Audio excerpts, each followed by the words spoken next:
فلاں گروہ مشرک ہو گیا.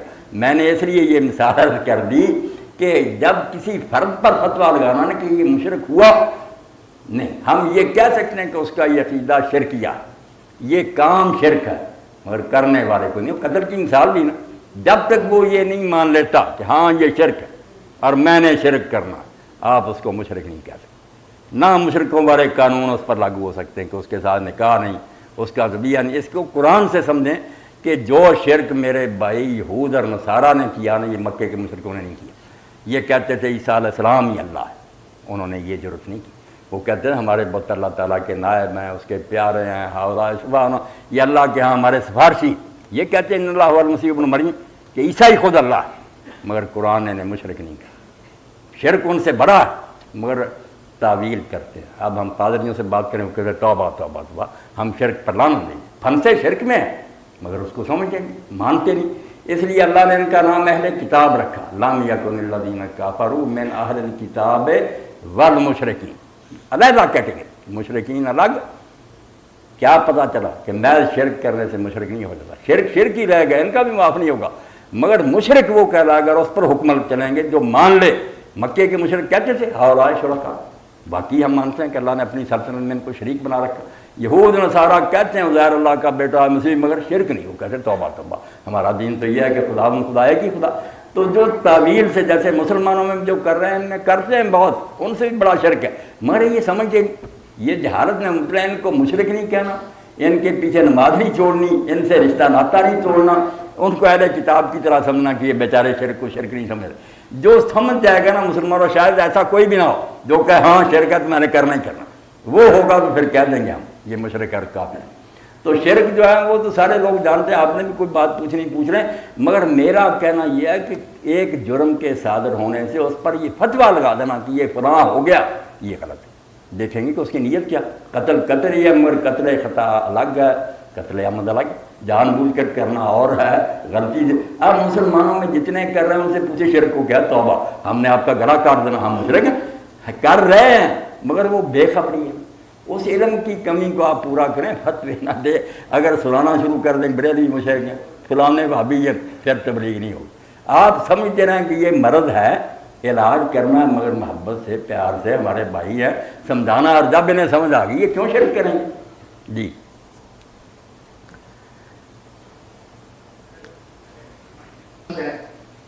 اس کے علاوہ جو سنت موقدہ اور غیر موقدہ ہے کہ فرض کے علاوہ ان کا ادا کرنا ضروری ہے، اور اگر ادا نہ کر سکے تو اس کے بارے میں ایک بتائیں. دوسرا یہ بتائیں کہ جو عرب کنٹریز ہیں ان کا اسلام اور پاکستان اور انڈیا اور بنگلہ دیش کا اسلام، ان میں بہت زیادہ فرق ہے. نماز کی ادائیگی میں، دینی معاملات میں، دنیاوی معاملات میں، کھانے پینے میں. کیا یہ ہمارا یہ کریں کہ پہلا سوال دینا، اس کا جب پھر آپ ان کا اسلام جدا جدا سمجھائیں، پھر اس کو بھی سن لیں گے. آپ نے پہلی بات پوچھی ہے کہ فرض ہیں اور ان کے ساتھ سنتیں ہیں، موقدہ غیر موقدہ، یہ وطر وغیرہ.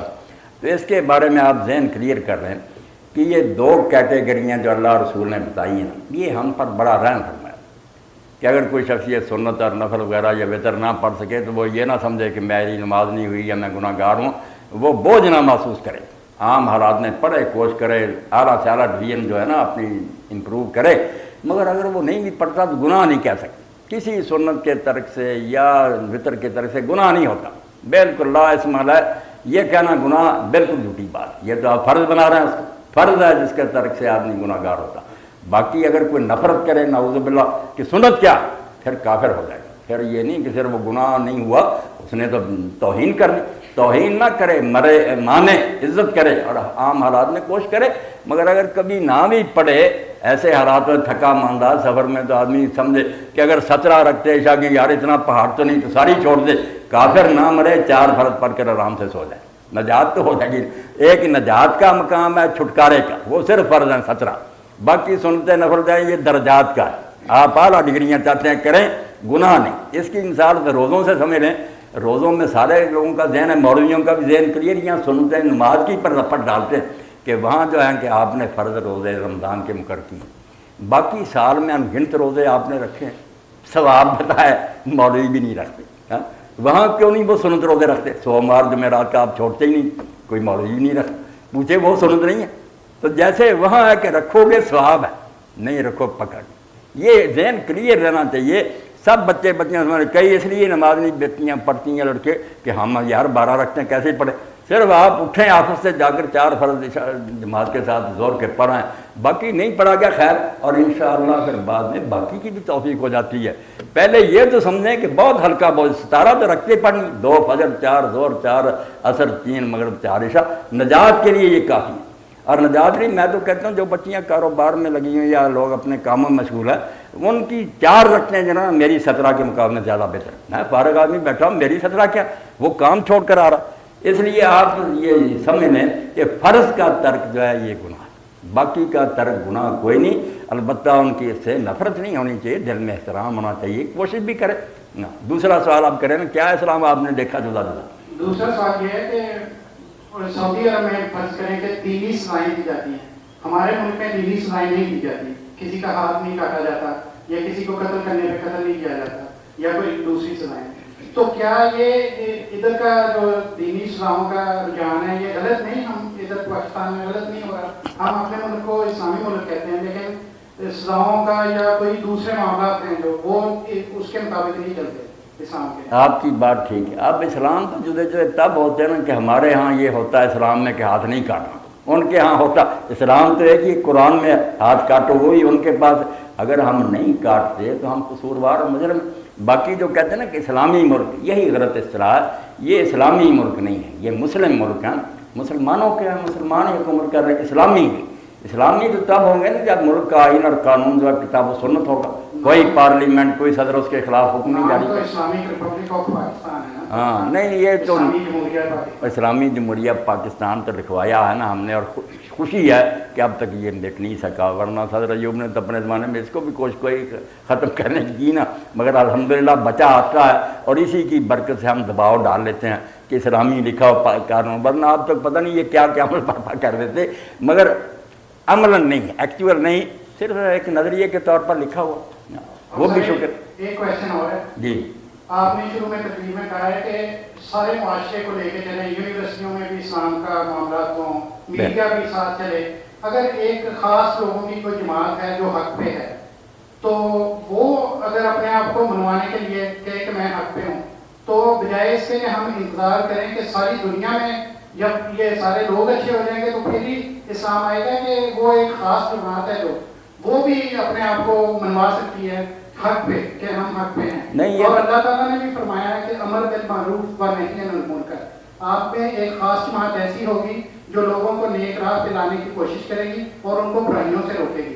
تو لیکن آپ تو کہہ رہے ہیں کہ سارا معاشرہ جب نیک ہو جائے تو پھر سب نیک ہوگے، کہ ایک جماعت یونیورسٹیوں میں بھی سارے نیک ہو جائیں، میڈیا بھی نیک ہو جائے اور پھر تحریک چلے گی۔ آپ کی بات ہوگی نہیں، میں نے تو اس بات کی ترجیح دی، میرے بھائی نے کہا تھا کہ اسلام پہلے لوگوں کے دلوں میں پیدا کرو، حکومت خود ہو، میں نے اس کا رد کیا کہ ایسا تو کبھی ہو ہی نہیں سکتا، اگر لوگ خود ہی ٹھیک ہو جائیں گے تو حکومت نے آ کر کیا کرنا؟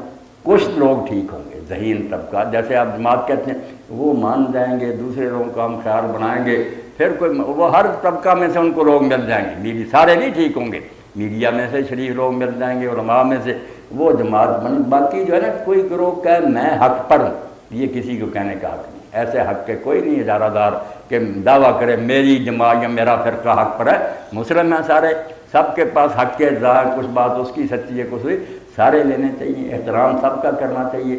باقی امر بالمعروف اور نہی عن المنکر کے بارے میں آپ جانیں نا کہ یہ کام پبلک کا نہیں ہے، اب میں اٹھ کھڑا ہوں امر بالمعروف نہیں ہوں، ایک تو ہے زبان سے سمجھانا وغیرہ، یہ تو ٹھیک ہے، اگر طاقت استعمال کروں کیا وہ مجھ سے زیادہ طاقتور ہوگا، گولی مار کر مجھے اڑا دے گا، فائدہ کیا ہوگا؟ انتشار ملک میں انارکی پھیل جائے گی۔ اسی لیے اللہ نے لفظ کیا بدلا، یدعون الی الخیر، سب کا کام ہے نیکی کی دعوت، بتاؤ امر بالمعروف اور نہی عن المنکر، یہ تو لفظ ہی بتا رہا ہے، امر آرڈر دینا، اس کے لیے قوت چاہیے، اقتدار ہونا چاہیے، اور اللہ نے یہ کہہ رہے تھے راجہ صاحب بھی کہ حکومت اسلامیہ کا جو اللہ نے منشور بتایا نا، یہ تو کہتے نہیں جی لوگ نیک بن کر حکومت پہ ان چیزوں سے کیا نہیں، جو اسلامی حکومت ہوگی اس کا پہلا کام یہ اللہ دینا مکننا فی الارض، کہ اگر ہم زمین میں انہیں اقتدار دیں گے، اقام الصلاۃ، نماز کی پابندی وہ حکومت کرائے گی، مسجد امام خطیب اذان وقت پر، اور حضرت عمر رضی اللہ عنہ نے چٹھی جاری کی گورنروں کو کہ میرے نزدیک تمہارے علاقوں میں سب سے اہم معاملہ جو میں چیک کروں گا وہ نماز کا،